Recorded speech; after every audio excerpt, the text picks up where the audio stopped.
My husband took my sister on a luxury trip and left me behind to be a caregiver. Enjoy your chores, the note said. I cried in despair until my senile grandma stood up, handed me a black card, and said, "Dry your tears, Valerie. I just froze their bank accounts. Let the games begin." Hello everyone. Thank you for being here with me today. Before I begin my story, grab a warm cup of tea and get comfortable. I'd love to know what time of day you're watching this video.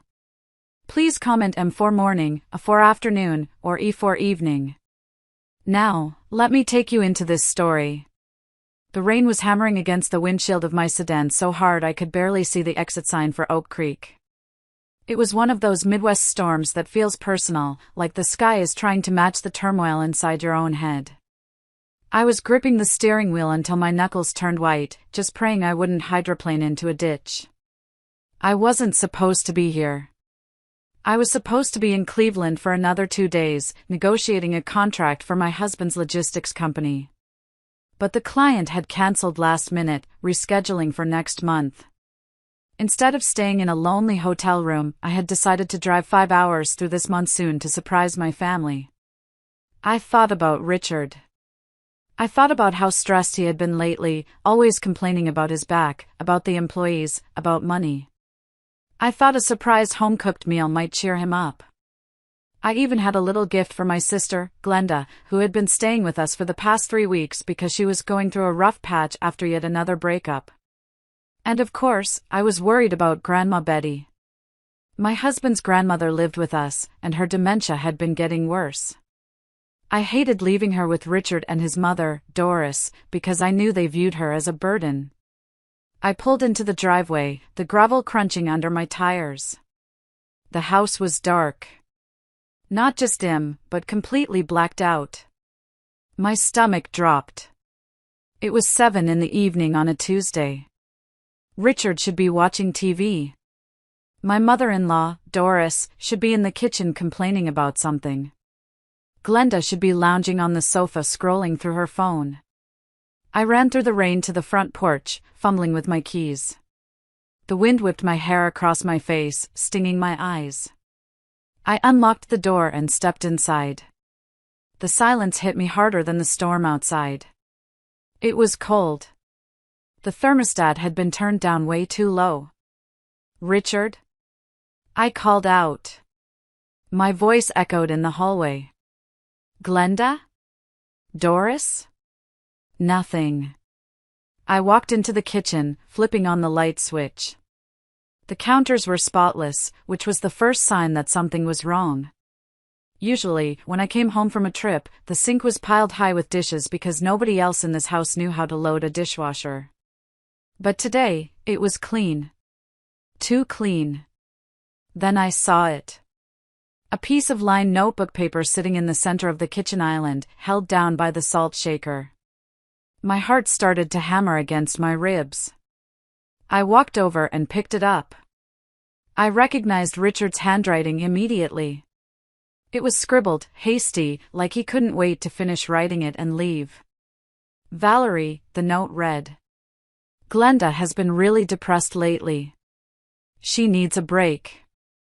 Mom and I decided to take her to Hawaii for a week to cheer her up.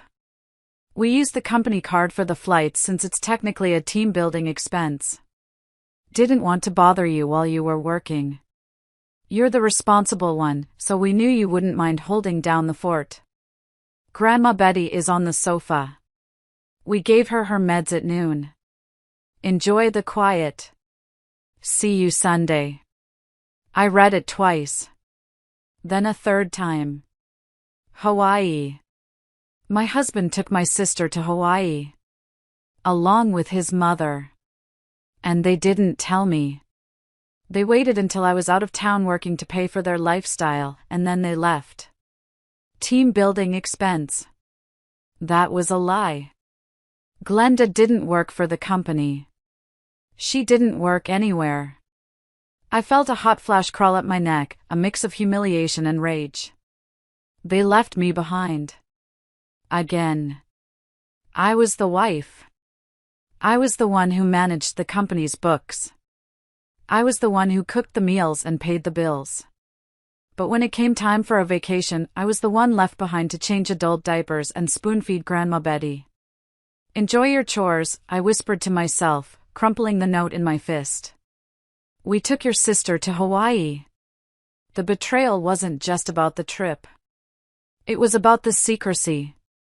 It was about the fact that my sister, my own flesh and blood, hadn't sent me a single text.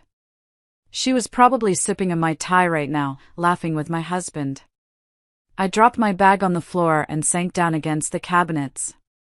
The tears came hot and fast. I felt so small. So used. I had spent 15 years building this life, building Richard's company, trying to please his impossible mother, trying to help my chaotic sister.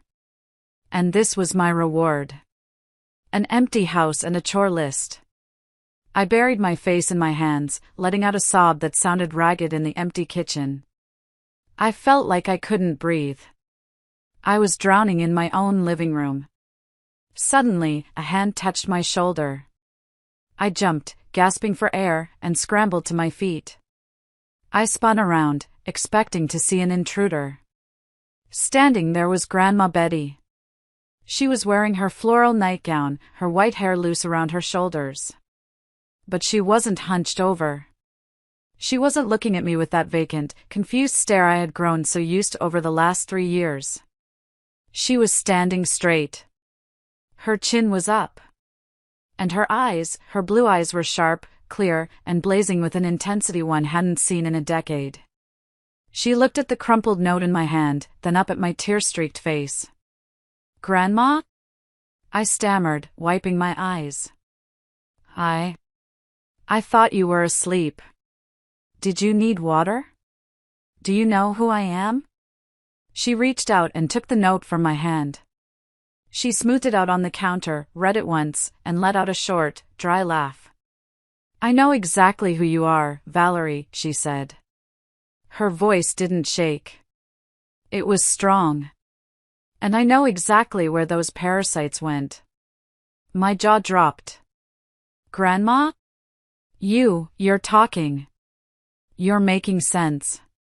She looked me dead in the eye. "Dry your tears, granddaughter. I've been waiting for them to make a mistake this big.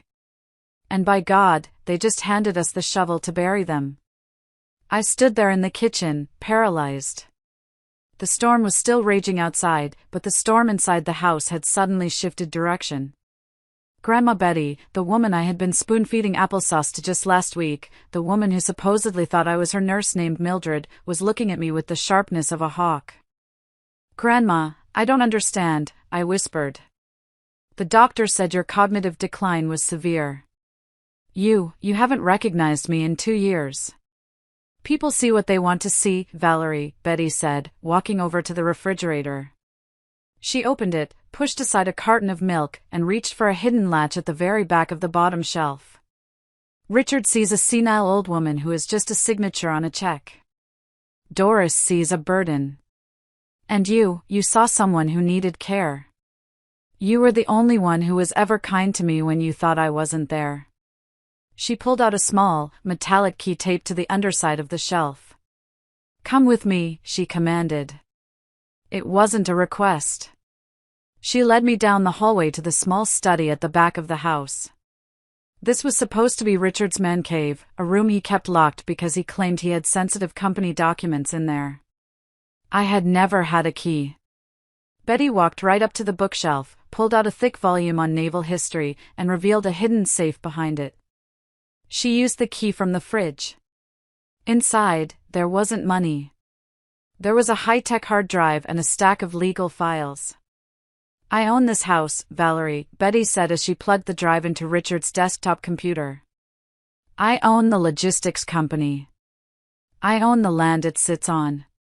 Richard thinks he has power of attorney because I signed some papers 3 years ago when I got sick. What he doesn't know is that the trust one set up has a fail-safe clause. The moment I can prove I am of sound mind, his authority evaporates." "But why?" I asked, sinking into the desk chair. "Why pretend? Why let them treat you like furniture? Because I needed to know, she said, her voice turning cold. I needed to know who loved me and who loved my money. And more importantly, I needed to know what they were doing when they thought no one was watching. She clicked a file on the computer screen named The Nest. I had hidden cameras installed in the living room and the master bedroom for years ago, right before I started my little performance, she said. Watch. I leaned in. The timestamp on the video was from 2 weeks ago. It was Tuesday, around noon. I was at work. The video showed my living room. Glenda was there, wearing one of my silk robes. She was laughing, holding a glass of wine. Richard walked into the frame. My stomach twisted. He wasn't just talking to her. He walked up behind her, wrapped his arms around her waist, and kissed her neck. I gagged. I physically gagged. No, I whispered. No, please. That's my sister. Keep watching, Betty said gently, placing a hand on my shoulder. She's such a bore, Richie, Glenda was saying on the screen. Valerie is so uptight. When are you going to leave her? You said once you got full control of the old hag's accounts, you'd kick Valerie out. Richard laughed on the screen. Patience, baby. The old hag, he gestured toward the hallway where Betty's room was, is barely hanging on. Once she kicks the bucket, the trust fund unlocks completely. I need Valerie to keep running the books until then. She's the only one who knows how to keep the IRS off our backs. Besides, she's a free maid. I hate sharing you, Glenda pouted, turning around to kiss him on the lips. My husband. Kissing my sister. In my house. While I was at work earning the money to buy the wine they were drinking. I felt like I had been punched in the gut. The air left my lungs. The betrayal was so absolute, so layered, that my brain couldn't process it. My sister. My baby sister who I had tutored, who I had bailed out of debt, who I had comforted through every breakup.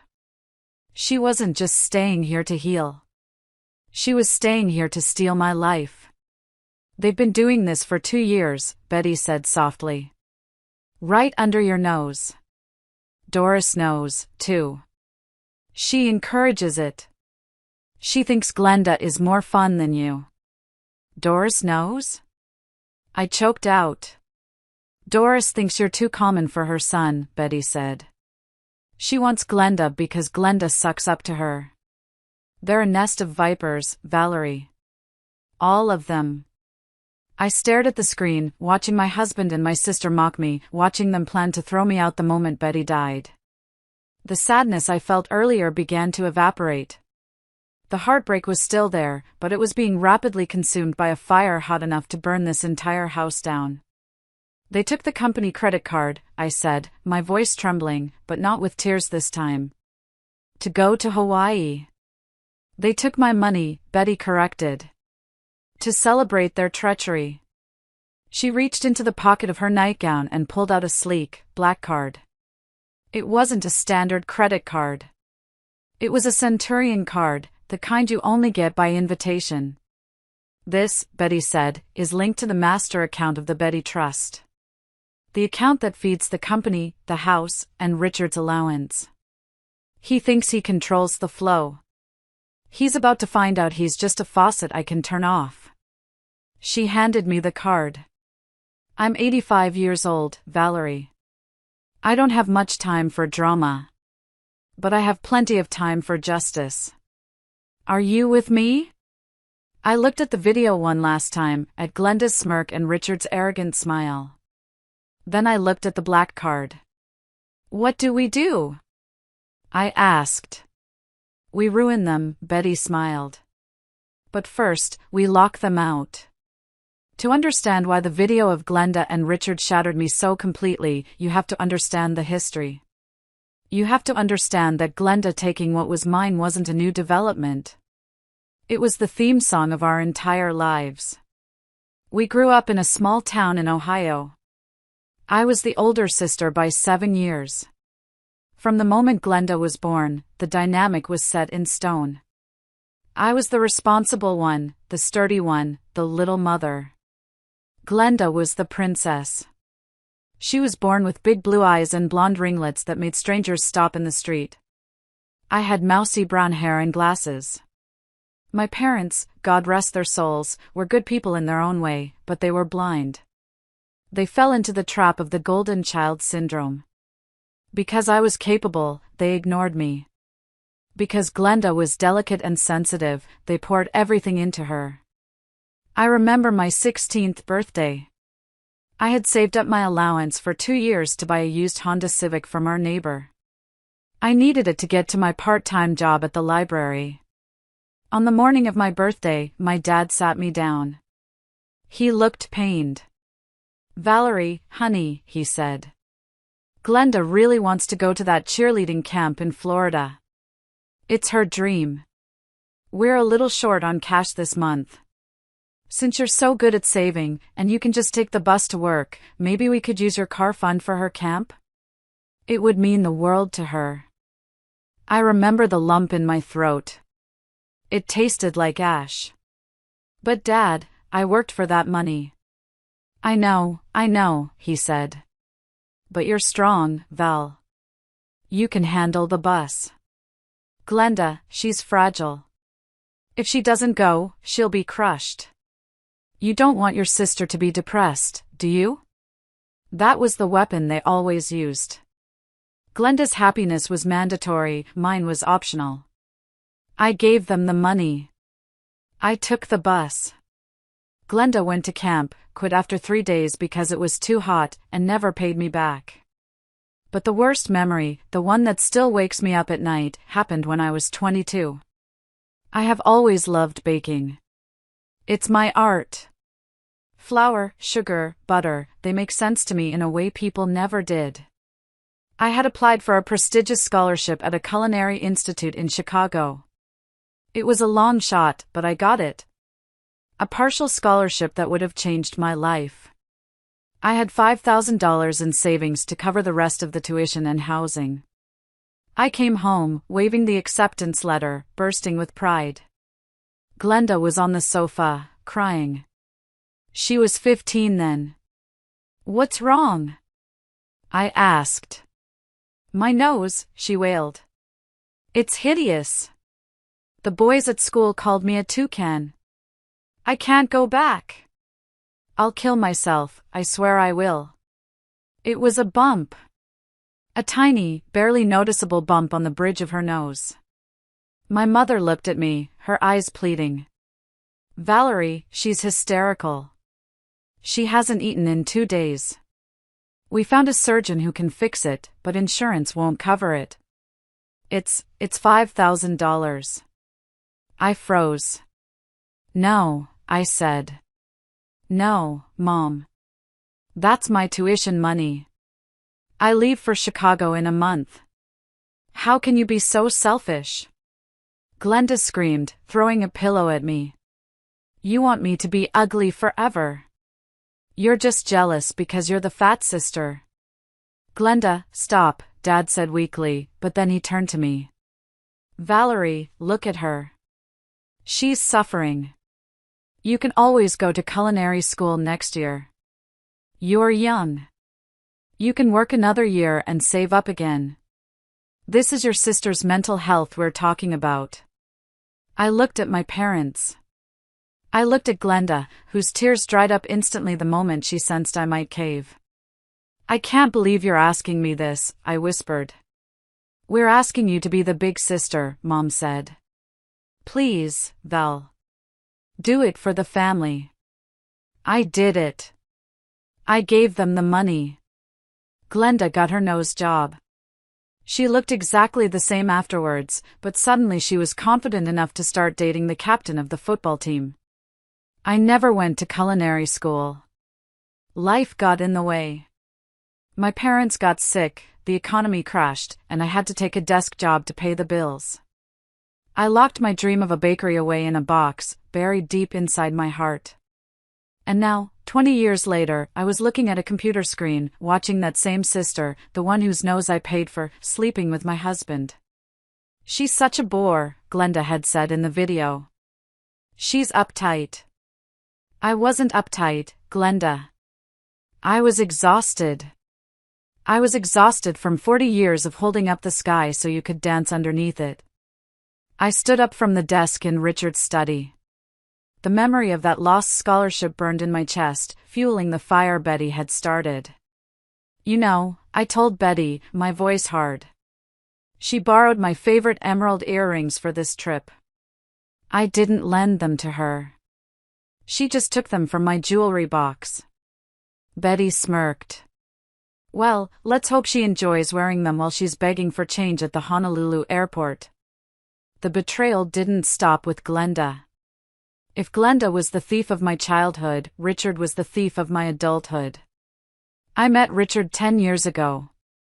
I was working as a shift manager at a commercial bakery, not the fancy patisserie I had dreamed of, but it paid the bills. Richard came in as a customer.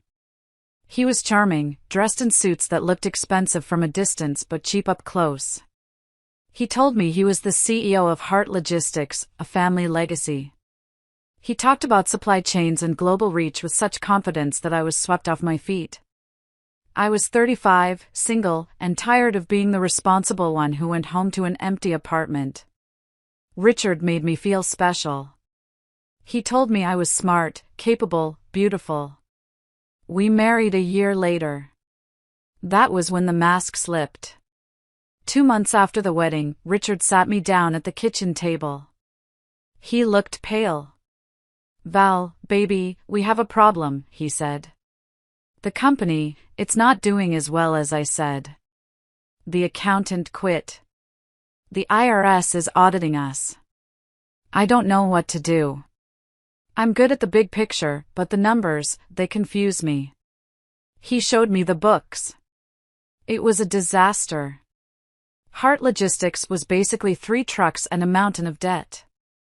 He hadn't paid payroll taxes in 6 months. "I need you," he said, holding my hands. "You're so organized. You managed that bakery perfectly. Can you just look at it? Just help me fix the filing system?" "Richard, I have a full-time job," I said. "I'm up for a promotion to regional manager." "But this is our legacy," he pleaded. "My grandmother started this company. If it goes under, it kills her. Do it for Betty? Please? Just quit the bakery. I'll pay you a salary once we're in the black. You can be the CFO." I looked at his desperate eyes. I thought about marriage, about partnership. I thought about for better or for worse. So, I quit my job. I sacrificed my promotion. I rolled up my sleeves and dove into the mess that was Heart Logistics. For the next 5 years, I worked 16-hour days. I taught myself corporate tax law. I renegotiated contracts with vendors who were about to sue us. I fired the lazy drivers Richard had hired because they were his drinking buddies. I streamlined the routes. I modernized the tracking software. I saved the company. I pulled it back from the brink of bankruptcy and turned it into a profitable, mid-sized operation. And what did Richard do? He bought a new BMW. He joined a country club. He started going to business lunches that lasted 3 hours. Every time I asked about my salary, the salary he promised me, he would get defensive. "Val, come on," he'd say. "Why do you need a salary? Everything I have is yours. We're married. Putting you on the payroll just increases our tax liability. Let's keep it in the company account so we can reinvest." I believed him. I was stupid, but I believed him. I thought we were building a future together. But the worst part wasn't the money. It was the credit. We were at a Chamber of Commerce gala last year. Richard was receiving an award for Businessman of the Year. I sat in the audience, clapping, wearing a dress I had bought at a discount store because Richard said we needed to be frugal with personal spending. He got up on stage, beaming. "I built this company from the ground up," he told the crowd. "It takes grit. It takes vision. It takes a man who isn't afraid to make the hard calls." He didn't mention me. Not once. He didn't mention that the vision was me staying up until 4 a.m. fixing his spreadsheets. He didn't mention that the hard calls were me firing his incompetence friends. When he came back to the table, I whispered, "You didn't mention the team." He patted my hand condescendingly. "Babe, don't be like that. Investors want to see a strong leader. It's marketing. You wouldn't understand. You wouldn't understand." That phrase echoed in my head now as I sat in the study with Grandma Betty. He told me I wouldn't understand business. Yet, here I was, the only reason he wasn't in jail for tax fraud. "He's been skimming," I said to Betty, looking at the bank records on the screen. "Look at these withdrawals. Consulting fees to a shell company in Delaware. $5,000 a month. That started 2 years ago," Betty nodded. "Right around the time Glenda started visiting more often." It clicked. He wasn't just cheating on me. He was stealing the money I earned to pay for the woman who was stealing my husband. He was using my labor to fund his affair with my sister. I felt a cold, hard knot form in my stomach. It wasn't sadness anymore. It was the calculated precision of an auditor finding a discrepancy. "He thinks he's a genius," I said quietly. "But he forgot one thing." "What's that?" Betty asked. "He doesn't know the passwords," I said, a dark smile forming on my lips. "I set up the two-factor authentication for the business accounts. It all goes to my phone." Betty's eyes twinkled. "Well then, Valerie. I think it's time you approved some transactions of your own." The betrayal wasn't just financial, and it wasn't just sexual. It was domestic. It was the day-to-day degradation that had become my normal. They say if you put a frog in boiling water, it jumps out, but if you heat the water slowly, it boils to death. I had been boiling for years. Living with Richard meant living with his mother, Doris. When her husband died, Richard insisted she move in with us. "She's lonely, Val. It's the Christian thing to do." Doris was a woman who had mastered the art of the backhanded compliment. "Oh, Valerie," she'd say, watching me scrub the floor. "It's so good that you enjoy manual labor." I was always too delicate for that. My hands were made for piano, not bleach. Or at dinner, "This roast is interesting. A little dry, but I suppose working women don't have time to learn proper marinades. Glenda, dear, pass the salt." And then there was Glenda. My sister didn't just visit, she invaded. She would come over on a Friday just to say hi and stay until Tuesday. She treated my house like a hotel and me like the staff. I remember a specific Sunday last month. It was sweltering hot. I was out in the garden, weeding Doris's rose bushes because she claimed her arthritis was acting up. I was sweating, covered in dirt, my back aching. I looked through the patio door into the living room. The air conditioning was blasting inside. Richard was sitting in his recliner, watching football. Doris was in her armchair, knitting. And Glenda. Glenda was painting Doris's toenails. They were laughing. It looked like a perfect family tableau. The son, the mother, and the daughter-in-law? I walked inside to get a glass of water. The laughter stopped instantly. "Oh, Val," Richard said, not looking away from the TV. "While you're up, can you grab me a beer? And Mom needs more iced tea." "I've been working in the garden for 3 hours, Richard," I said, wiping sweat from my forehead. "I'm exhausted." "Don't be crabby," Glenda chimed in, looking up with a sweet, poisonous smile. She was wearing a pair of my yoga pants, the expensive ones I bought as a treat for myself but never had time to wear. They looked better on her. We were just saying how lucky you are to have such a nice garden to play in. It's therapeutic, right? Playing? I snapped. It's work, Glenda. Unlike you, I don't think life is one big vacation. Whoa, easy tiger, Richard said, standing up. He walked over and put a hand on Glenda's shoulder, squeezing it protectively. Glenda is a guest. She's going through a hard time with that breakup. You need to be more supportive. You're always so negative lately. It's draining. She's right, Valerie, Doris added, inspecting her freshly painted toes. Glenda brings a light into this house. You're always rushing around with your spreadsheets and your cleaning. You make everyone tense. Why can't you be more like your sister?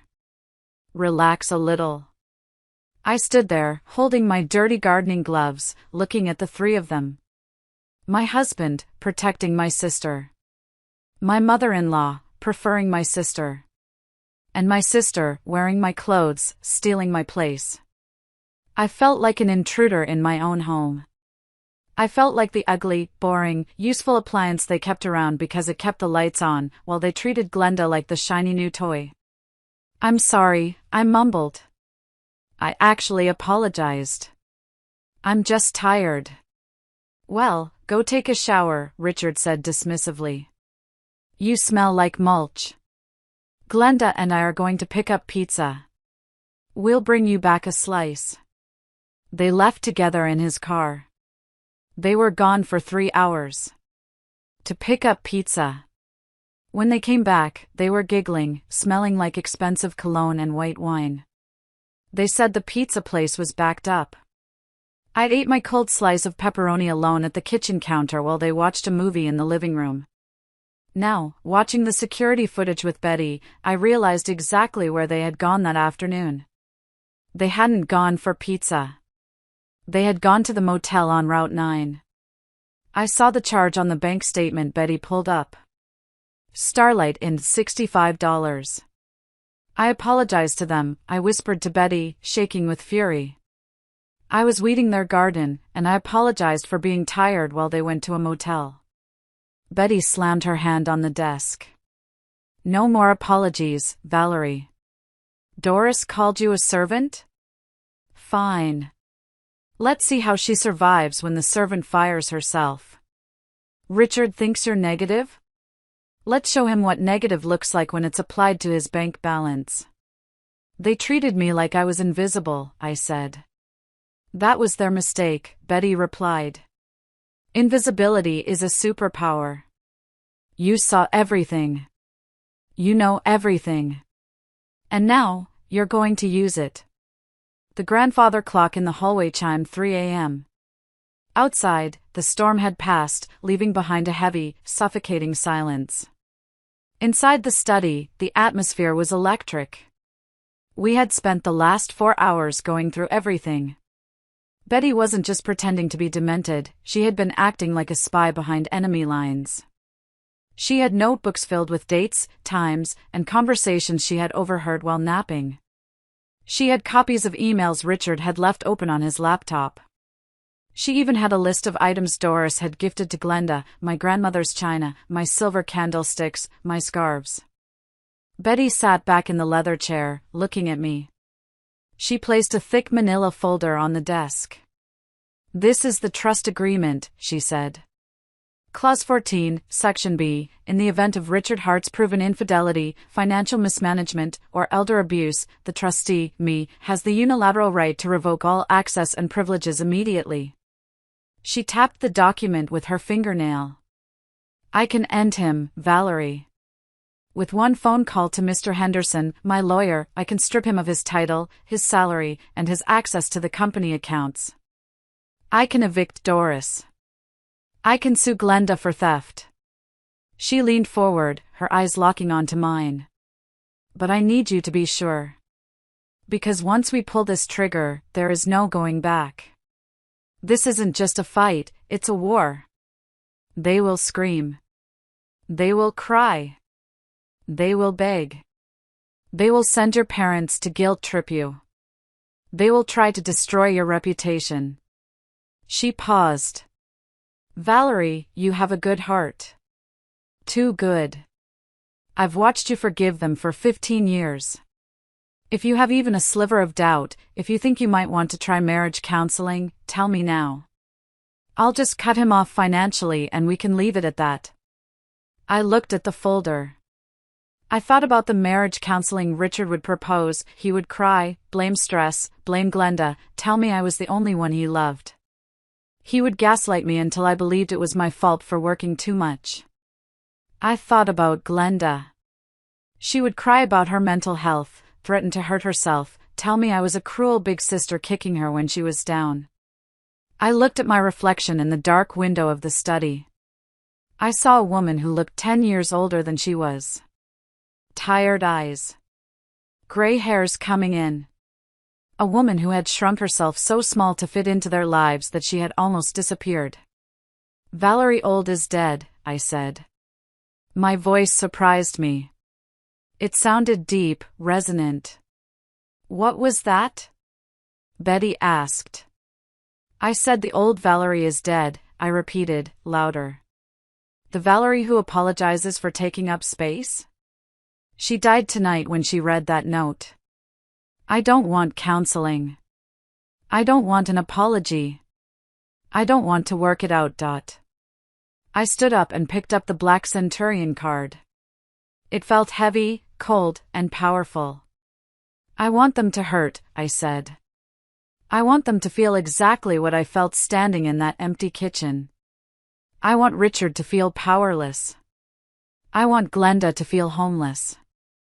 I want Doris to feel irrelevant. I looked at Betty. Call Mr. Henderson. Wake him up. Let's burn it all down. Betty grinned, a wide, predatory smile that made her look 20 years younger. She picked up the phone. Mr. Henderson? It's Betty. Yes, I know what time it is. Put on a pot of coffee and get your paralegal out of bed. We're coming to your office. And Henderson? Bring the eviction notices. We're going to have a busy morning.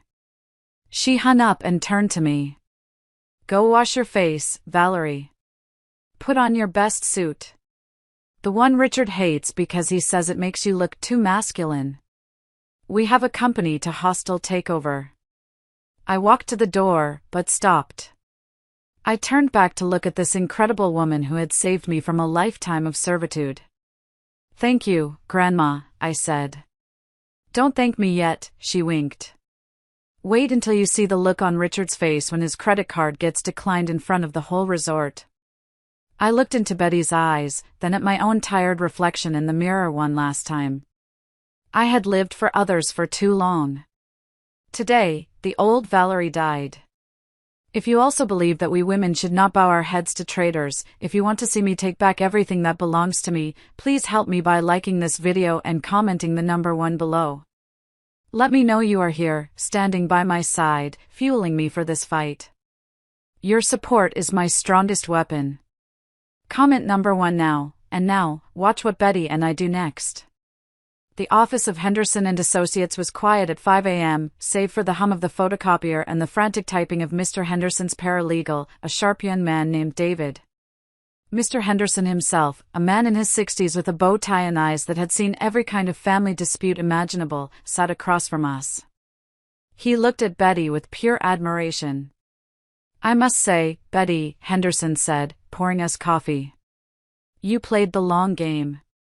I was getting worried you'd let that grandson of yours bleed the trust dry before you snapped out of it. I needed him to hang himself, Arthur, Betty said, sipping her black coffee. And he did. He built a gallows so high he can see Hawaii from it. We got to work. The efficiency was terrifying and beautiful. First, the medical affidavit. Betty had secretly been seeing a neurologist in the next county for 3 years, a friend of Henderson's. We had a fresh evaluation dated yesterday. She had slipped out while I was on my trip and Richard was packing, confirming she was of sound mind and superior intellect.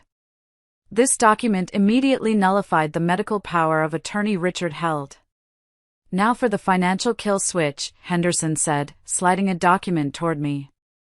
Valerie, as you know, Richard is the operating CEO of Hart Logistics. However, the company is 100% owned by the Betty Hart Revocable Trust. The trust bylaws state that the trustee, Betty, can remove any officer for cause without notice. We have cause, I said, placing the USB drive with the videos and the bank records on the desk. Embezzlement. Commingling of funds. Moral turpitude. Excellent, Henderson said. He typed a command into his computer. I am officially revoking Richard's signatory authorization on all business accounts. I'm also freezing the corporate credit cards. Effective, now. He hit enter. I felt a shiver run down my spine. Somewhere in the banking ether, a digital gate had just slammed shut. Now for the personal assets, Betty said. The house? Deed is in the trust, Henderson confirmed. Richard and Valerie are tenants at will. Doris is a guest. We can issue an immediate notice to quit, basically an eviction notice, citing the illegal activities, drug use, if that wine Glenda was drinking wasn't the only thing, or simply ending the tenancy. Do it, Betty said. But change the locks first. I don't want them coming back in and smashing things. I have a locksmith on speed dial, I said. He's meeting me at the house at 9 a.m. Then came the discovery that made my blood boil all over again. Valerie, Henderson said, frowning at a spreadsheet. Did you know about the apartment in the city? The corporate housing unit? No, I said. We don't have corporate housing. Our drivers sleep in their cabs or motels. Richard purchased a 2-bedroom condo in downtown Chicago 18 months ago using company funds. It's listed as an asset, but the utility bills are in the name of Glenda Miller. I closed my eyes. A condo. He bought her a condo with the money I saved by switching our fleet insurance. Seize it, Betty commanded. Change the locks on that too. If she has any clothes there, put them on the curb. Actually, I said, a thought occurring to me. Don't put them on the curb. Donate them.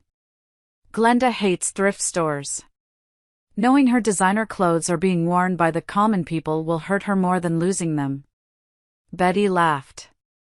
I like how you think, girl. We spent the next 3 hours systematically dismantling Richard's life. We cancelled his car lease, paid by the company. We cancelled the family cell phone plan, paid by the company. We even cancelled the country club membership. By 8 a.m., Richard Hart was no longer a CEO, a homeowner, or a man of means. He was a 50-year-old unemployed adulterer stranded on an island with no credit. One last thing, I said, looking at Henderson. The custody of the assets is clear. But what about the divorce? I want to file today. On grounds of adultery. We can file, Henderson said. But Illinois is a no-fault state generally. However, given the dissipation of marital assets, him spending money on Glenda, we can claim a larger share of the remaining pot. I don't want his money, I said. I want to ensure he gets nothing of mine. No alimony. No claim on my 401k. Nothing. With this video evidence? Henderson tapped the drive. He'll be lucky if he isn't in jail for fraud. He won't be asking for alimony. We walked out of the office into the bright morning sun. The storm had cleared completely. The air was crisp. I felt lighter than I had in years. Well, Betty said, putting on her sunglasses. It's 3 a.m. in Hawaii. They'll be waking up soon to get breakfast. Or maybe an early morning massage. Not without a credit card, I said, checking my watch. The freeze should be hitting their hotel system right about now. Hawaii. The Four Seasons Maui. Paradise on Earth. Unless you're Richard Hart and your life has just been deleted remotely. I wasn't there to see it, but I can reconstruct it perfectly based on the frantic voicemails and texts I received later. It was evening in Hawaii. Richard, Glenda, and Doris were at the resort's most expensive restaurant, Ferraro's. They had ordered the Wagyu beef, the lobster, and 3 bottles of Dom Perignon. They were celebrating.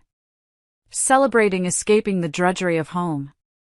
Celebrating me being stuck with the chores. The bill came. It was over $5,000. Richard, looking tan and arrogant in his linen shirt, threw the black corporate Amex onto the tray without even looking at the total. "Keep the change," he probably told the waiter. 5 minutes later, the waiter returned. He wasn't smiling anymore. "Sir, the card was declined." "Impossible," Richard would have scoffed, loud enough for the other tables to hear. "That's a black card. Run it again." "We did, sir. 3 times. It says refer to issuer stolen or lost. Richard must have laughed nervously. "Ridiculous. Glenda, baby, give me the supplementary card." Glenda, annoyed at the interruption to her dessert, fished her card out of her Louis Vuitton bag, "Bought with my money." "Declined." "Mom?" Richard turned to Doris. Doris fumbled for her debit card. The one linked to the joint account Richard managed. "Declined." By now, the manager had arrived. People were staring. The illusion of the wealthy tycoon was shattering. "Do you have another form of payment, sir?" the manager asked, his voice icy. I need to make a call," Richard stammered. He pulled out his phone to call the bank. No service. "What the hell?" he muttered. "My phone is dead." "Mine too," Glenda said, looking at her screen. "SOS only." "The hotel Wi-Fi," Richard said, panic rising in his voice. "I'll use the Wi-Fi." He managed to connect to the Wi-Fi and call the bank via an app. But he couldn't get through to the VIP line because his account number wasn't recognized. The manager was losing patience. "Sir, if you cannot pay, we will have to involve the police." "No, no police!" Doris shrieked. "My son is a CEO. This is a glitch." They were escorted out of the restaurant, not to their Ocean View suite, but to the front desk. "Mr. Hart," the receptionist said, looking at her computer screen. "We have received a notification from the card issuer. All future charges are barred. We also tried to charge the room for the previous nights, and the transaction bounced. We need you to settle the outstanding balance of $12,000 immediately, or we will have to evict you." "Evict us?" Glenda screamed. "Do you know who we are? Currently?" "You are trespassers," the receptionist replied. They were kicked out. The hotel seized their luggage as collateral until the bill was paid. Picture it, my husband, my sister, and my mother-in-law, standing on the curb outside a 5-star resort in Maui at midnight. Richard in his linen shirt, Glenda in her heels, Doris clutching her pearls. No car rental cancelled. No phones. No money. No hotel room. Back in Illinois, my phone, which I had reconnected, started lighting up with calls from an unknown number. It was a collect call. From a payphone. I watched it ring. "Are you going to answer?" Betty asked. We were sitting on the porch, drinking fresh lemonade, watching the locksmith finish up the front door. "Let it ring," I said. It rang again. And again. Finally, I picked up. "You have a collect call from Richard." "Valerie, pick up." "Will you accept the charges?" the automated operator asked. I pressed the button. "Hello? Valerie." Richard screamed. He sounded hysterical. Oh my God, finally. Something is wrong. The cards aren't working. The phones are dead. We're on the street. The hotel stole our bags. You need to call the bank right now and tell them it's a mistake.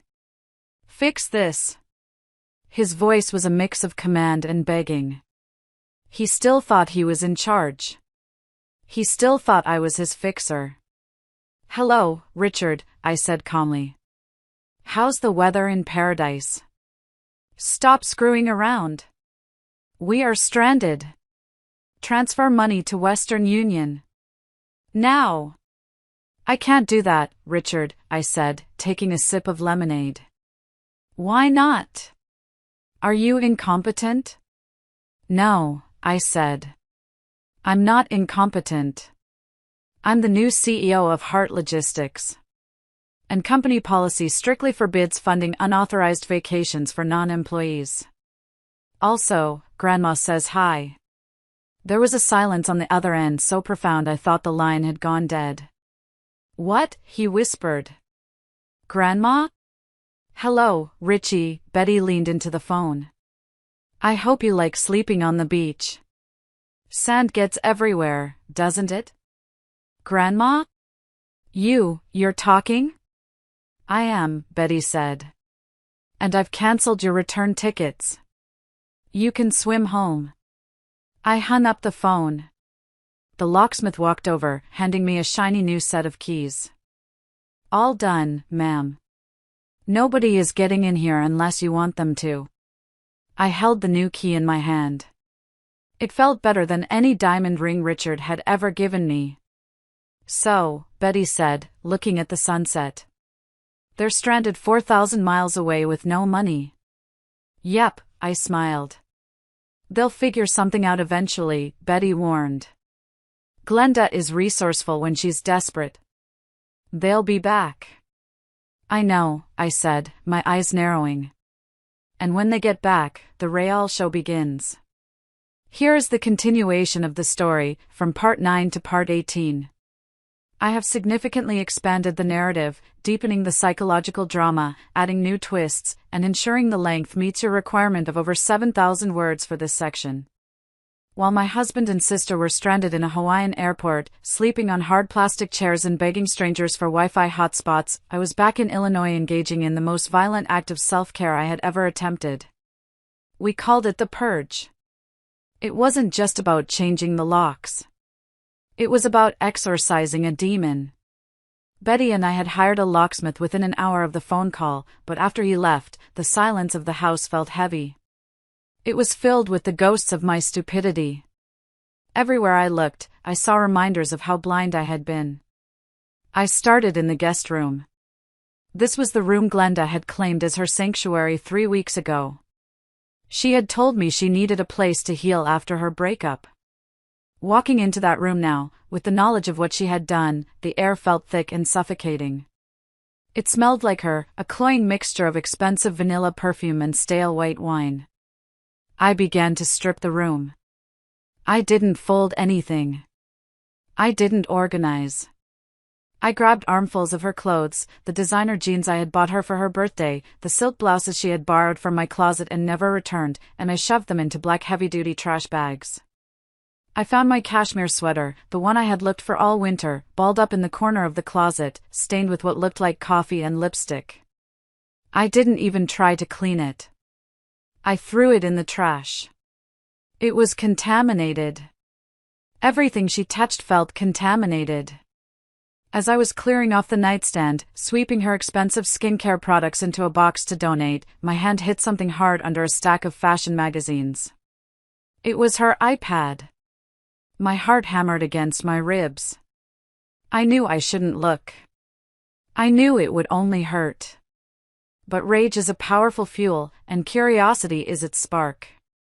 I pressed the home button. It wasn't locked. Of course it wasn't. Glenda was so arrogant, so sure of her place as the golden child, that she never thought she needed a passcode in a house she considered her personal kingdom. I opened the messaging app. I saw the thread with Richie, love. I scrolled back. Not just weeks. Years. I saw a message from 2 years ago. Glenda, she's making that awful meatloaf again. I can smell it from the driveway. It makes me want to gag. Richard, just smile and eat it, babe. We need her happy so she signs the refinance papers on the warehouse. I felt the bile rise in my throat. The meatloaf. Richard always told me it was his favorite. He would ask for it specifically. He was using my cooking, my act of love, as a manipulation tactic. I kept scrolling. The betrayal went deeper than sex. It was a complete assassination of my character. Glenda, Valerie walks around in those ugly orthopedic shoes like she's some kind of martyr. It's pathetic. She actually thinks she's the CEO. She's just a glorified secretary, Richie. Richard, she's a useful secretary. Once the old hag finally kicks the bucket and the trust fund unlocks, we can divorce her. We'll offer her a settlement to keep her quiet. Maybe buy her a cat. They had planned my future. A lonely future with a cat and a settlement, paid for with my own money. Then I found the diary app. Glenda had been keeping a digital journal. Entry, November 2nd. Doris is finally on board. She agrees that Valerie is barren and useless. She wants grandkids. I told her I might be pregnant just to get her excited. I'm not, obviously. But seeing the old bat fawn over me while ignoring Valerie was delicious. Valerie looked like she was going to cry when Doris asked why she couldn't keep a pregnancy. God, it's so easy to break her. I dropped the iPad on the bed. I felt like I had been punched in the stomach. The infertility. The miscarriage I had 5 years ago. Doris had brought it up constantly, weaponizing my pain. And here was the proof: Glenda had fed her the ammunition. Glenda had lied about a pregnancy just to twist the knife in my heart. I sank to the floor, surrounded by garbage bags. I didn't cry. I think I had run out of tears. Instead, a cold, hard resolve settled over me. It was a frightening feeling. It was the death of empathy. I picked up the iPad again. I didn't just read, I documented. I took screenshots of everything. Every insult, every admission of theft, every plot to defraud the company. I emailed them to myself. I emailed them to Mr. Henderson, the lawyer. I backed them up on a cloud drive Richard couldn't access. I stood up and went to the master bedroom. My bedroom. The bed I shared with Richard. I stripped the sheets. I dragged the mattress off the frame. I called the movers I had hired to clear the furniture. Take this to the dump, I pointed to the mattress. Ma'am, it looks brand new, the mover said. It's infested, I said, my voice flat. With snakes. I spent the rest of the night scrubbing. I scrubbed the floors until my knees bruised. I bleached the bathrooms. I wanted to wash their DNA out of the fibers of my home. By 3 a.m., the house smelled of bleach and lemon. It was empty of their clutter. Doris's creepy porcelain doll collection was boxed up in the garage. Richard's golf clubs were listed on Craigslist for free. Betty came out of her room, leaning on her cane, not because she needed it, but because she liked the dramatic effect. You missed a spot, she said, pointing to a framed photo on the mantelpiece. It was a picture of me, Richard, and Glenda at a barbecue, all smiling. I walked over, picked up the frame, and removed the photo. I ripped it in half, separating myself from them. I threw their halves in the trash and placed my half back in the frame. Better, Betty said. Now, get some sleep.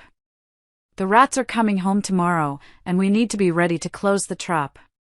They didn't come back quietly. I knew they wouldn't. Narcissists don't accept defeat, they view it as a declaration of war. It was a Tuesday afternoon when the taxi pulled up. A beat-up yellow cab, not the uber-black Richard usually insisted on. They must have truly been tapped out. I watched from the living room window, hidden behind the curtains.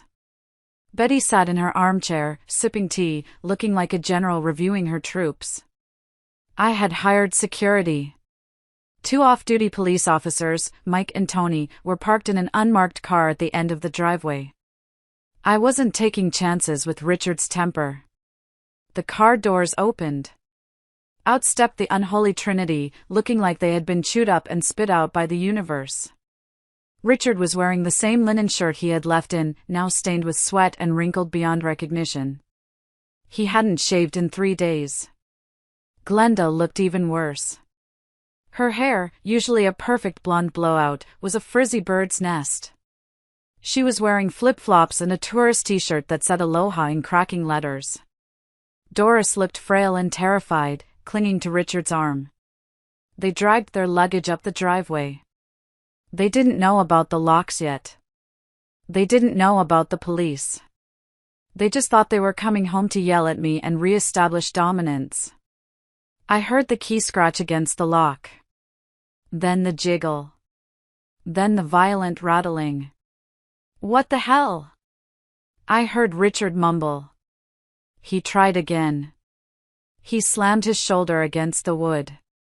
Valerie! Open this goddamn door! I opened the door, but kept the heavy security chain latched. I peered out through the crack. Welcome home, I said, my voice devoid of warmth. I see you made it back from paradise. Open the door, you psycho! Richard screamed, his face turning a violent shade of red. My key won't work. Did you change the locks? I'm going to sue you. You can try, I said. But since the house is in the Betty Hart Trust, and the trustee has evicted you, you're technically trespassing. I live here. Doris wailed, pushing her face into the crack. I am an old woman. You can't do this to me. I have heart medication inside. Your medication is in a box on the porch, Doris, I said, pointing to a cardboard box I had left out. Along with a list of local motels. Glenda stepped forward. She tried to play the victim card, the one she had used on me for 40 years. She put on her teary, wide-eyed look. Valerie, please, she sobbed. We've been sleeping in an airport. We haven't eaten. Mom is sick. Can't we just come in, shower, and talk about this? We're family. Whatever you think happened, we can fix it. Just let your baby sister in. It was a masterclass in manipulation. A week ago, I would have caved. I would have opened the door, cooked them soup, and apologized for being upset. But then I remembered the diary. Valerie looks like a potato. I lied about the pregnancy to break her. My sister died, I said coldly. I don't know who you are, but you look like a woman who slept with my husband and stole my money. You BTCH. Glenda's mask dropped instantly. Her face twisted into a snarl. You jealous, barren, ugly BTCH. You've always been jealous of me. That's why you're doing this. You know Richard loves me. He only stayed with you for the money. And now I have the money, and he has you, I smiled. Good luck with that. Richard lost it. He picked up a heavy garden gnome from the porch, one Doris loved, and smashed it against the window next to the door. Glass shattered. He reached his hand in to unlock the deadbolt. That's it. I yelled. I signaled Mike and Tony. The unmarked car roared up the driveway. The 2 officers stepped out, hands on their holsters. Step away from the door. Tony commanded. Get your hands where I can see them. Richard froze, his hand still cut and bleeding from the window glass. Officers. Thank God. This woman has locked me out of my own home. She's holding my grandmother hostage. Arrest her. He tried to spin the narrative instantly. It was breathtaking to watch. "We have a restraining order on file, Mr. Hart," Mike said, pulling out handcuffs. "And we just witnessed you attempting to break and enter. Turn around." "What?" "No! I own this house." Richard screamed as he was slammed against the siding of the house. "Actually, you don't," Betty's voice rang out. Betty opened the door fully. She stepped onto the porch, looking immaculate in a navy blue suit. She didn't look frail. She looked like a queen executing a peasant. "Grandma?" Richard gasped, his face pressed against the vinyl siding. "Help me. Valerie has brainwashed you." "Valerie has opened my eyes, Richard," Betty said. "I am pressing charges for the damage to the window. And for the attempted theft of my company funds." Doris started screaming. "My son! Don't touch my son! Betty, how could you? We took care of you." "You drugged me, Doris," Betty said, her voice cutting through the noise. "I found the benzodiazepines in your nightstand. The police have them now." Doris shut her mouth so fast her teeth clicked. "They arrested Richard for vandalism and violation of a protection order, which Mr. Henderson had filed ex parte that morning. They dragged him to the patrol car, kicking and screaming about his rights." Glenda and Doris were left standing on the driveway with their plastic bags of luggage. "You have 5 minutes to leave the property before I arrest you for trespassing too," Tony told them. Glenda looked at me. Her eyes were filled with pure, unadulterated hatred. "This isn't over, Valerie," she hissed. "I will ruin you. I will tell everyone what you really are." "Do it," I said. "I have the receipts, Glenda." "Do you?" She grabbed Doris's arm and dragged her down the driveway. They walked down the street, two figures getting smaller and smaller, leaving my life for good. I watched until they disappeared. My hands were shaking, not from fear, but from the adrenaline of finally standing my ground. "Well," Betty said, looking at the broken window. "I never liked that gnome anyway. I thought seeing Richard in handcuffs would be the end of it. I was naive. I underestimated the desperation of a narcissist who has lost his supply." 2 days after the arrest, Richard made bail. I don't know how, probably a loan shark or a foolish friend, but he was out. And he went straight to the nuclear option. I was at the house, meeting with a contractor to fix the window and install a new high-tech security system, when the doorbell rang. Standing there were 2 severe-looking women with clipboards and badges. "Valerie Hart?" the taller one asked. "Yes. I'm Agent Miller, and this is Agent Lewis from Adult Protective Services. We received a credible report of elder abuse, financial exploitation, and unlawful imprisonment regarding Elizabeth Hart. We need to come in." My stomach dropped. This was Richard's play. He was using the system against me. He knew that an APS investigation would freeze everything, the bank accounts, the restraining order, my credibility. "Who made the report?" I asked, though I knew the answer. "We cannot disclose that," Agent Miller said, stepping past me. "Where is Ms. Hart?"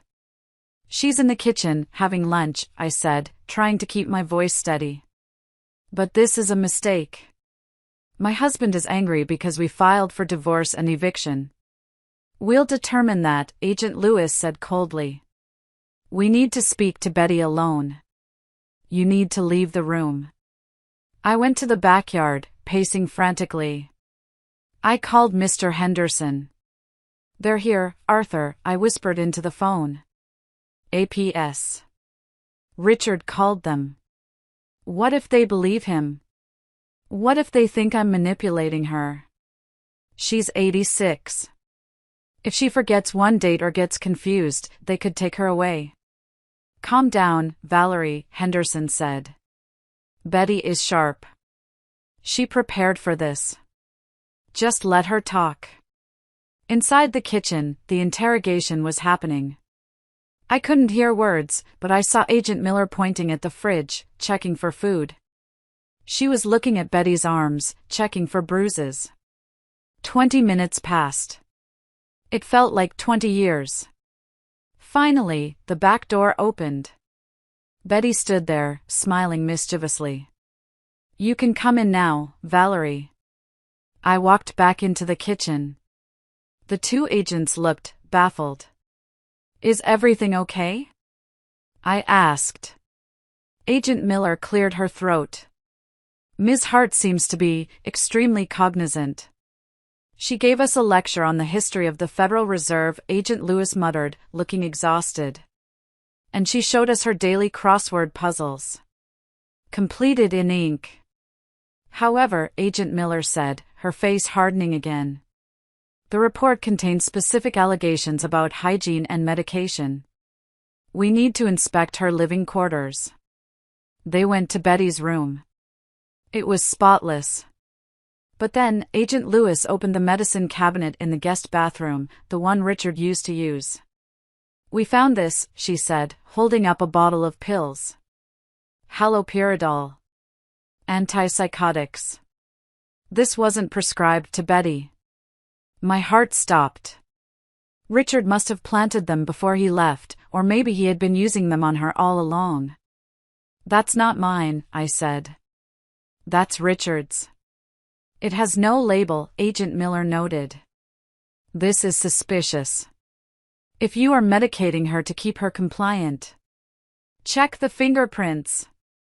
Betty snapped. "I demand you bag that as evidence and check for prints. You will find Richard's greasy prints all over it. And while you're at it, check the toxicology report from my doctor last week. It's clean. If I was being drugged, it would show." Betty pulled a folder from her purse, she carried that folder everywhere now, and slammed a medical report on the table. "Dr. Aris, board-certified neurologist," Betty read. "Patient is alert, oriented X4, and free of any sedative substances. Date, October 24th. The agents looked at the paper. They looked at the pills. They looked at Betty, who was tapping her foot impatiently. "It seems, the report we received may have been retaliatory," Agent Miller admitted, her posture softening. "Retaliatory?" Betty laughed. "It was an act of war by a desperate man who is mad that I cut off his allowance. Now, unless you want to charge him for filing a false report, I suggest you let us finish our lunch." The agents left, apologizing. I collapsed into a chair, shaking. That was too close. If you hadn't gone to the doctor. "I told you, I'm 3 steps ahead," Betty said. But Richard made a mistake. He tried to frame us for drugging him, but he left his own stash behind. "What do you mean?" "Those pills," Betty said darkly. "They weren't for me. I saw him taking them a few times. Or crushing them. I suspect he was planning to use them on you if you ever got too difficult." The blood drained from my face. "On me? Why do you think you were always so tired, Valerie? Why do you think you had that brain fog last year that made you quit the book club?" I thought back. The headaches. The fatigue. The days I couldn't get out of bed, and Richard would bring me special tea. "Oh my God," I whispered. "He was poisoning me." "He was keeping you docile," Betty corrected. "Gaslighting isn't just psychological, my dear. Sometimes it's chemical." This revelation changed everything. It wasn't just a bad marriage anymore. It was a survival story. I had been living with a predator who was slowly dismantling my mind and body to keep his ATM running. I looked at my hands. They were steady now. The brain fog was gone since he left. "He needs to go to prison," I said. "Not just for fraud. For this." "He will," Betty promised. "But first, we have to survive the rest of his family. Your parents are calling for a family meeting at the church tomorrow. They've rallied the pastor." "The pastor?" I groaned. Yes. They're going to try an exorcism of sorts. An intervention to save your soul from greed. Let them try, I said, standing up. I have a few confessions to make to the congregation. The family meeting was set for Wednesday evening at Grace Community Church. My parents, in their infinite wisdom and malice, had convinced Pastor Stevens that I was having a mental breakdown induced by greed and jealousy, and that I needed spiritual guidance to return to the flock, aka, return to being their doormat. I almost didn't go. But Betty insisted. If you don't face them, they control the narrative. You have to go there and burn the narrative to the ground. So, I walked into the church basement. It smelled of stale coffee and judgment. My parents were there, sitting in a circle of folding chairs. Glenda was there, looking theatrically pale, dabbing her eyes with a tissue. Richard wasn't allowed, restraining order, but his presence hung in the room like a bad smell. Pastor Stevens sat at the head, looking solemn. Valerie, Mom said, her voice dripping with fake concern. Thank you for coming. We just want to help you. Help me what? I asked, remaining standing. Help me write a check? Valerie, please, Pastor Stevens said gently. Your family is worried. They say you've become vindictive. That you've abandoned your sister in her time of need and thrown your husband aside over a misunderstanding. A misunderstanding? I laughed, a sharp, bitter sound. Is that what we're calling adultery and embezzlement now? A misunderstanding? Men make mistakes, Dad grumbled. Richard is sorry. He wants to come home. The Bible says wives should submit to their husbands and forgive. Does the Bible say husbands should sleep with their wife's sister? I asked, looking directly at Glenda. Glenda burst into fresh tears. See? She's obsessed. It wasn't like that. We were just comforting each other because Valerie is so cold. She couldn't give him children, Pastor. She's barren. Richard was lonely. The room went silent. My infertility. The deepest, most painful wound of my life. Glenda had just ripped it open in front of the pastor to justify her betrayal. You couldn't give him a family, Mom chimed in, nodding. It's hard for a man, Valerie. You have to understand his biological needs. Glenda is fertile. She was thinking of carrying a child for you both. It was an act of love, really. My jaw dropped. The gaslighting was so intense, so perverse, I felt dizzy. They were rewriting history to make the affair a twisted surrogacy attempt? An act of love? I whispered. Sleeping with my husband behind my back for 2 years was an act of love? We were going to tell you. Glenda wailed. We wanted to surprise you. I looked at Pastor Stevens. To his credit, he looked horrified. He was looking from Glenda to Mom, realizing the level of insanity he had walked into. I have the diary, Glenda, I said quietly. What? Glenda froze. I have your iPad, I pulled the printed screenshots from my bag. I have the entry where you mocked my miscarriage. Where you called me a dried-up cow.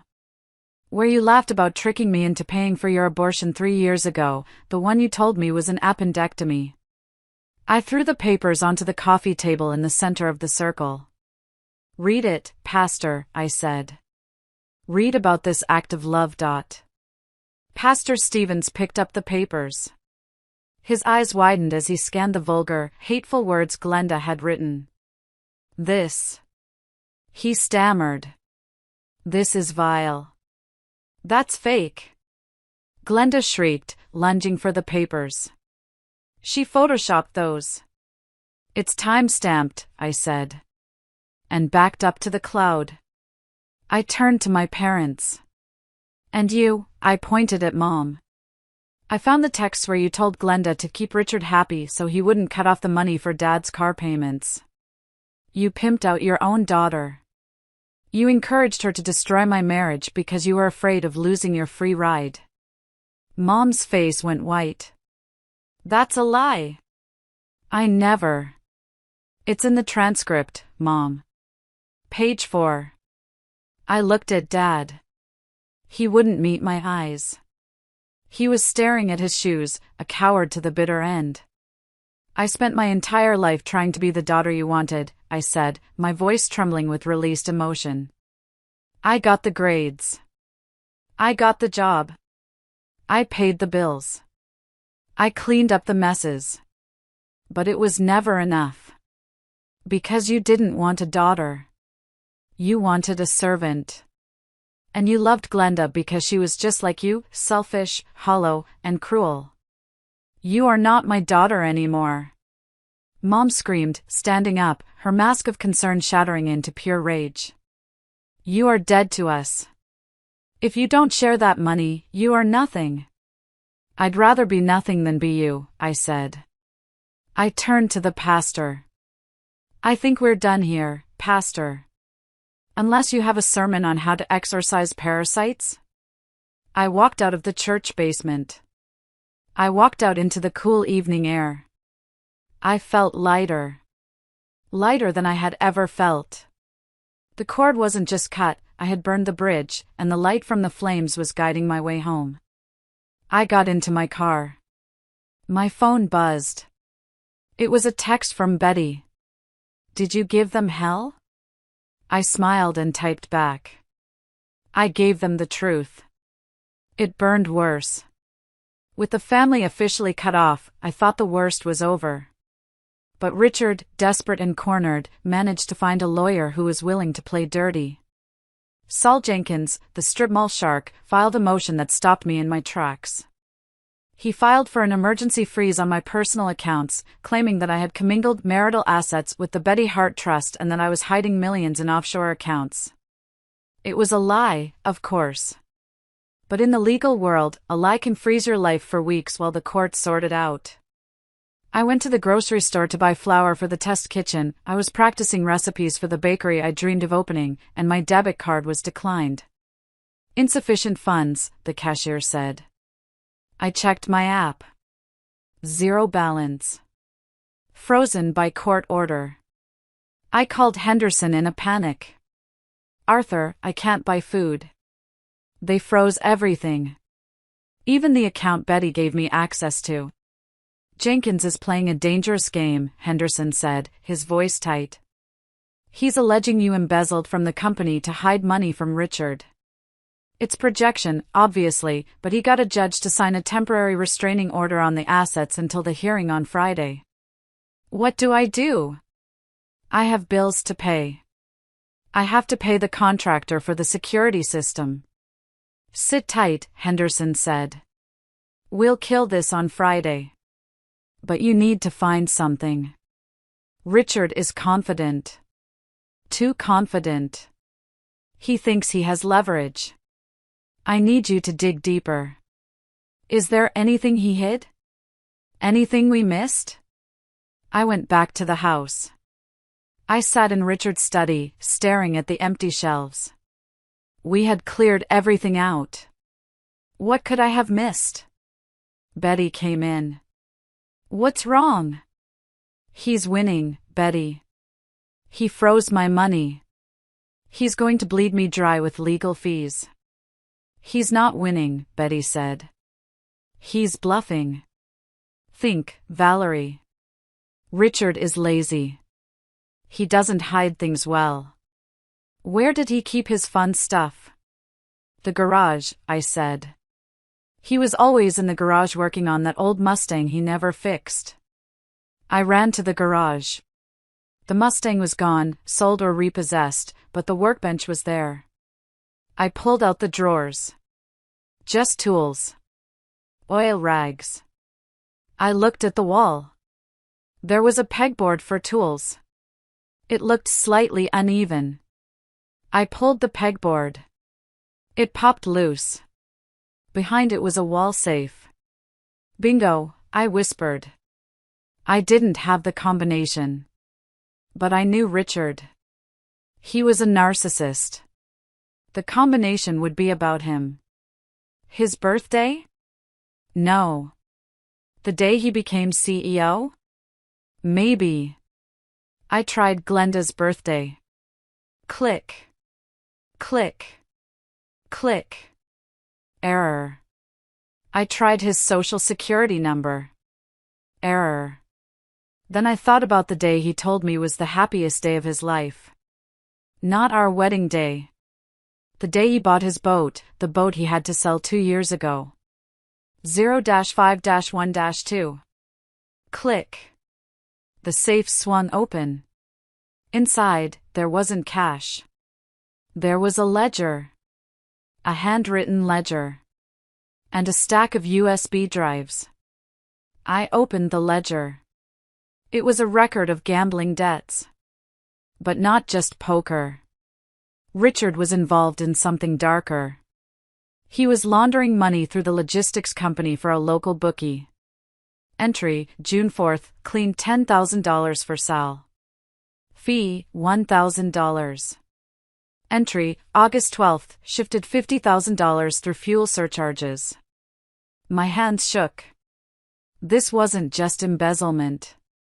This was a federal crime. If I had stayed married to him, if I had signed those tax returns blindly, I would have been an accessory. He had exposed me to prison time. And then I found the folder marked Valerie Insurance.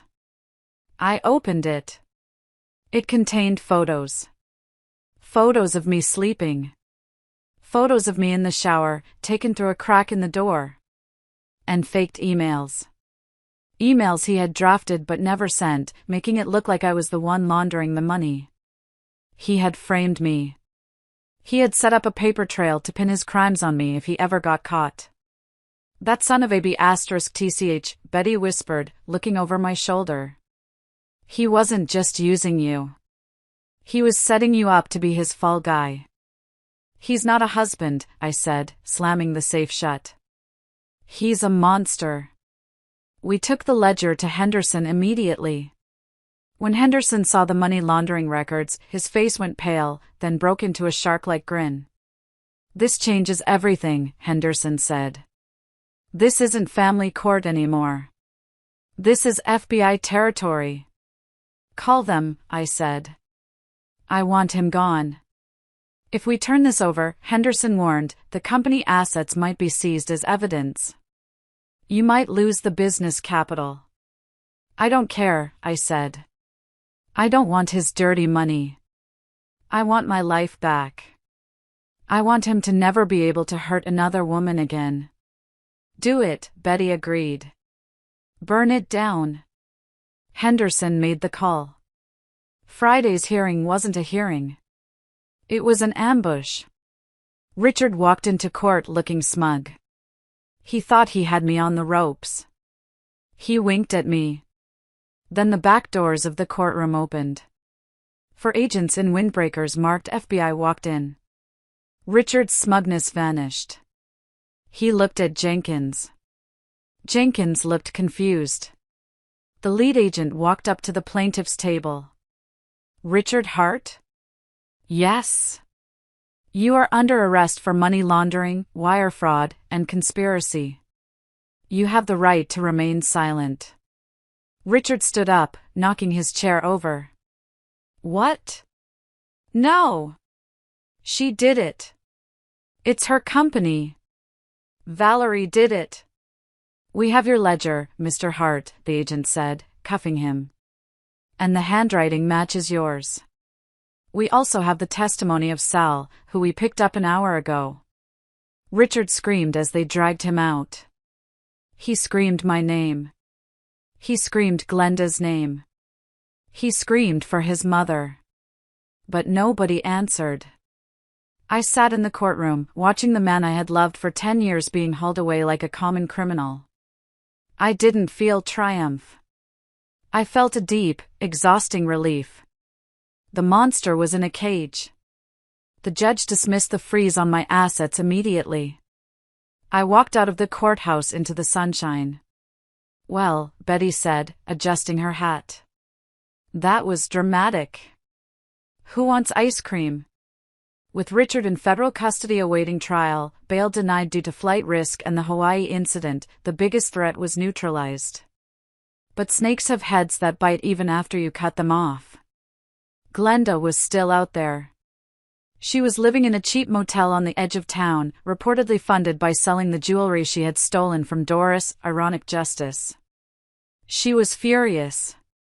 She blamed me for Richard's arrest.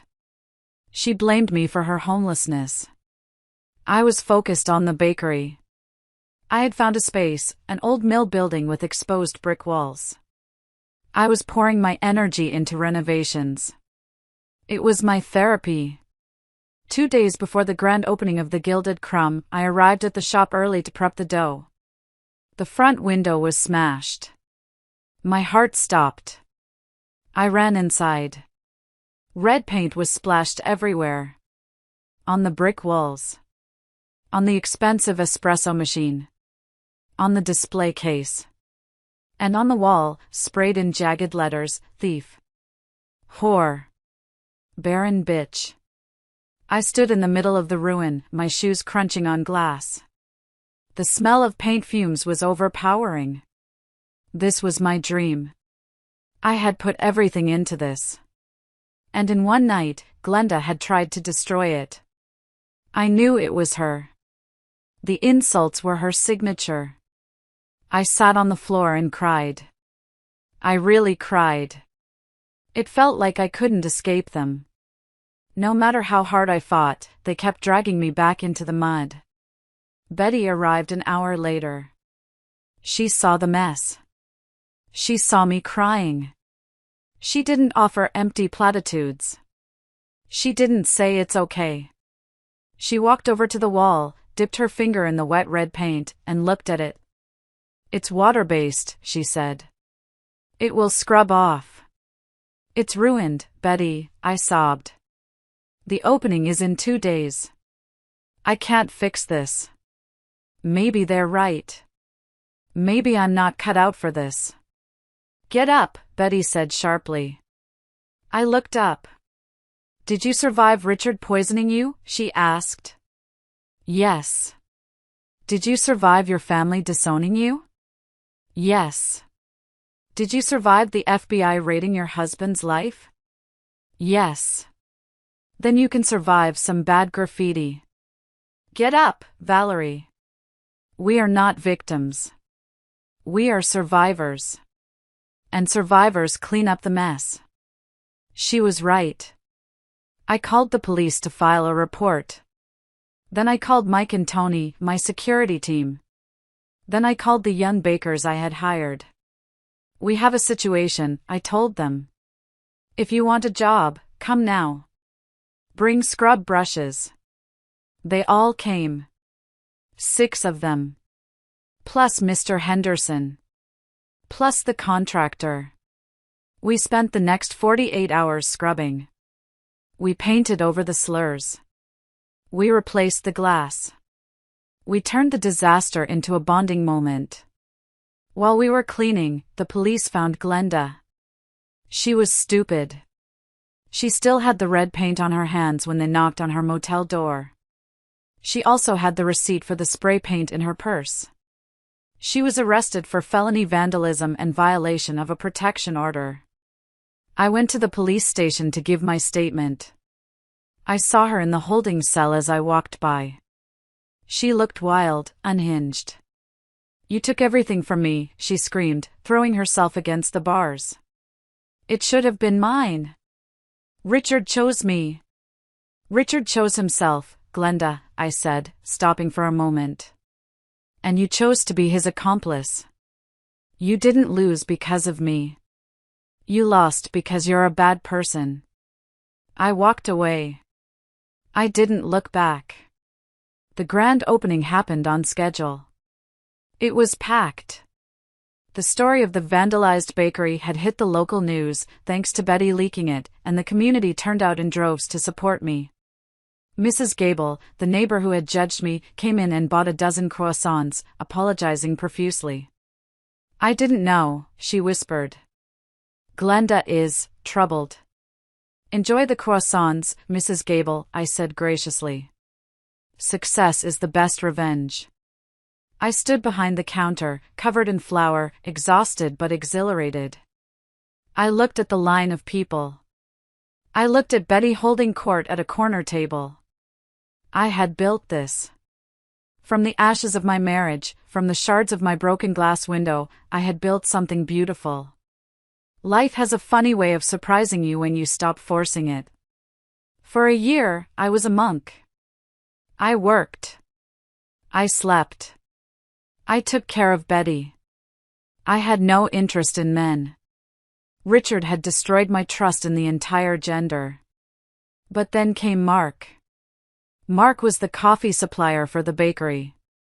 He was a tall, quiet man with laugh lines around his eyes and hands rough from working with roasting machines.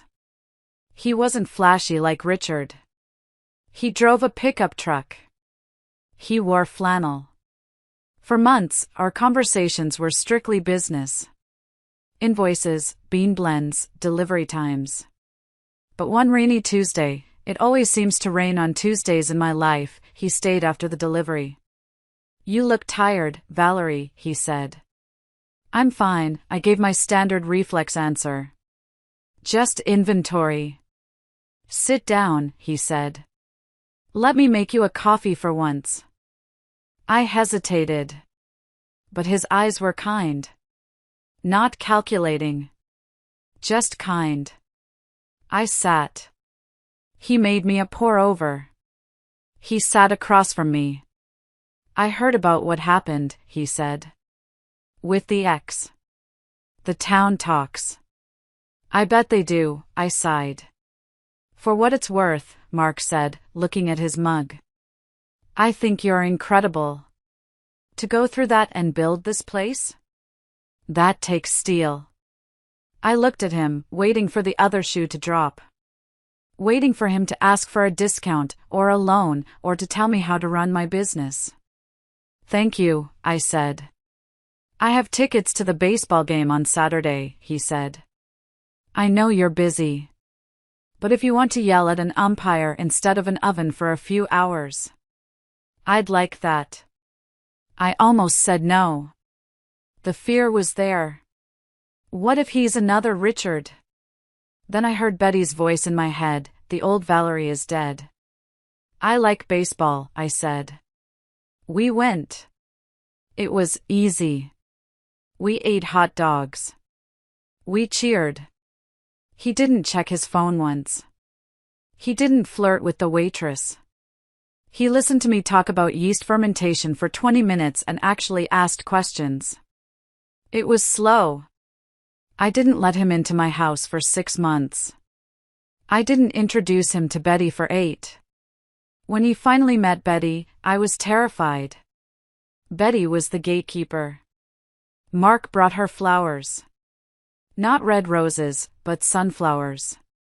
Because you seem like someone who likes the sun, he said. Betty grilled him. What are your intentions? Do you have debt? Do you gamble? Mark laughed. My intention is to convince Valerie to take a day off. I have 0 debt. And I don't gamble unless you count eating gas station sushi. Betty looked at me and nodded. He'll do. It wasn't a whirlwind romance. It was a slow burn. It was the healing balm I needed. Mark taught me that love isn't about grand gestures or team-building trips to Hawaii. It's about showing up. It's about being safe.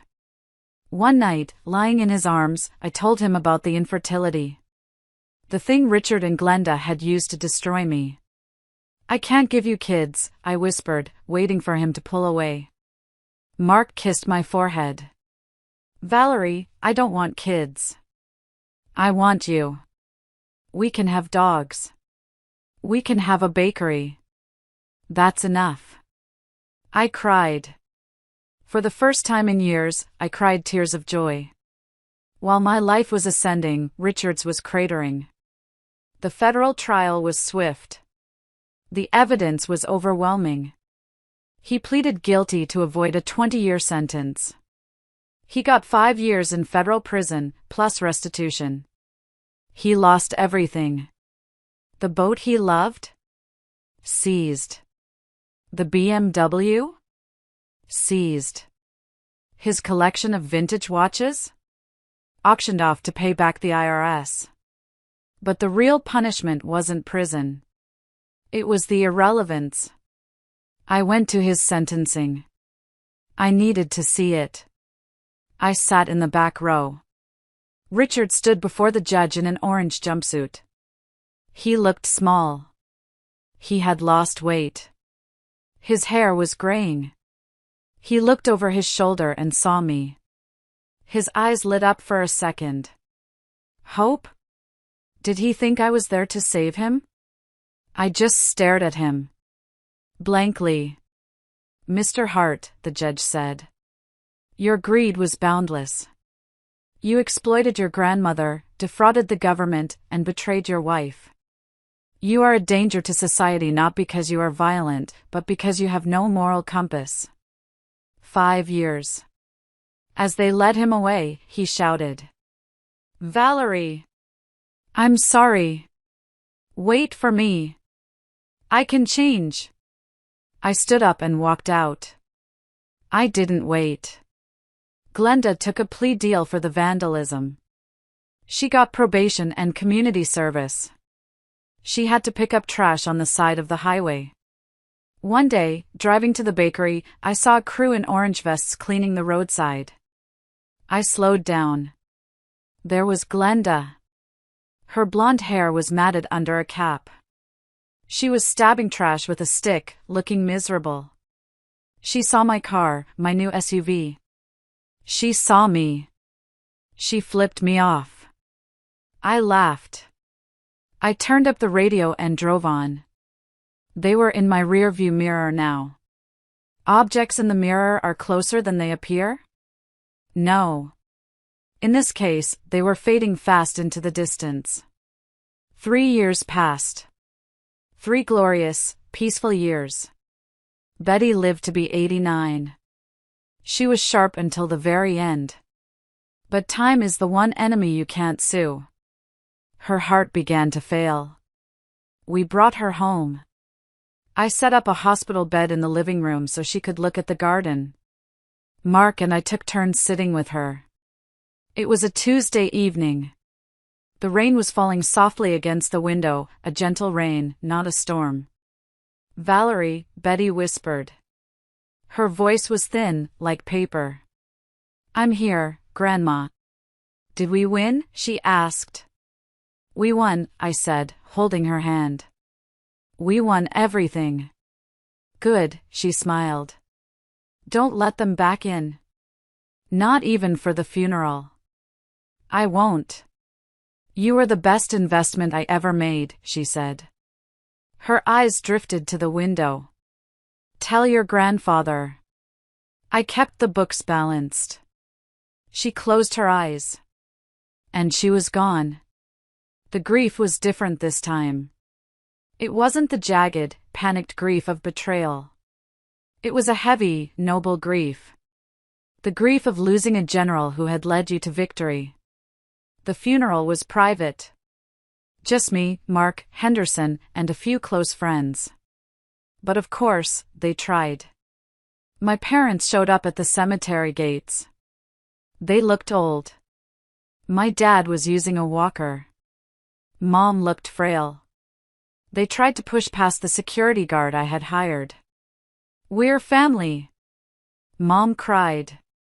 We have a right to say goodbye. I walked over to the gate. I was wearing black, but I stood tall. You said goodbye years ago, I said. When you chose Glenda over Betty's safety. When you chose Richard's money over my dignity. Valerie, please, Dad wheezed. We're broke. Glenda stole our retirement. We need help. Betty would have wanted us to be together. Betty hated you, I said bluntly. She called you vultures. And her will is very specific. Anyone named Hart who is not Valerie is explicitly disinherited. If you contest it, the legal fees will bankrupt you further. You heartless girl. Mom screamed, reverting to her true self. Goodbye, Mom, I said. I signaled the guard. He closed the gate. I walked back to the grave. I placed a single sunflower on the casket. Rest easy, Betty, I whispered. The gate is locked. So, here I am. I am writing this from the balcony of a beach house in Florida, my own beach house, not a rental. Mark is in the kitchen making coffee. I can smell the cinnamon rolls baking in the oven. I am 49 years old. I have a thriving business. I have a partner who loves me. I have a bank account that belongs only to me. I think back to that night in the storm. The empty house. The note. Enjoy your chores. It feels like another lifetime. Like it happened to a different woman. Sometimes, I wonder what would have happened if I hadn't found that diary. If Betty hadn't woken up. If I had just accepted my fate as the doormat. I would be divorced by now anyway, probably. Richard would have discarded me when I was used up. I would be destitute. I would be broken. Instead, I am forged in fire. I learned that blood isn't family. Loyalty is family. Respect is family. I learned that keeping the peace is just a fancy way of saying letting them abuse you. I learned that revenge isn't about hurting them, it's about outgrowing them. Richard is out of prison now. I heard he's working at a car wash. He sends me emails sometimes, asking for closure. I send them to the spam folder. Closure is a myth. Indifference is the reality. Glenda is still in Florida, somewhere. I don't look her up. I don't care. My parents are in an assisted living facility. I pay the bill for the basic package, anonymously, through a trust. It's the last kindness I will offer, keeping them off the street, but keeping them out of my life. I look at the ocean. It's vast and terrifying and beautiful. Just like freedom. If you are listening to this story, and you feel stuck. If you feel like you are the invisible one, the worker bee, the scapegoat. If you are holding up the sky for people who wouldn't hold an umbrella for you. Drop the sky. Let it crash. It will be loud. It will be messy. People will scream. But once the dust settles, you will be the only one standing. And you will finally be able to see the sun. This is Valerie, signing off. Thank you for listening to my truth. And so, Valerie's journey reminds us of a powerful truth: resilience is not born from ease, but from the trials that test the very core of who we are. Her story is a testament to the strength we all carry within, even when life tries to break us. It shows that self-worth isn't determined by the people who undervalue us, but by the courage we find to walk away from them. True freedom begins the moment we stop seeking validation from those who only take and start building a life that honors our own value. This tale is also a reminder that boundaries are not walls, they are bridges to a healthier, more fulfilling existence. Valerie's decision to stand firm was not an act of cruelty but one of self-respect, a lesson for anyone who feels trapped in toxic relationships. Sometimes, the hardest yet most necessary step is to let go of what no longer serves us, even if it means walking into the unknown. What about you? Have you ever had to reclaim your worth or set boundaries to protect your peace? Share your thoughts below, or simply comment good if this story inspired you. Let's keep the conversation alive and remind each other of the strength we all possess.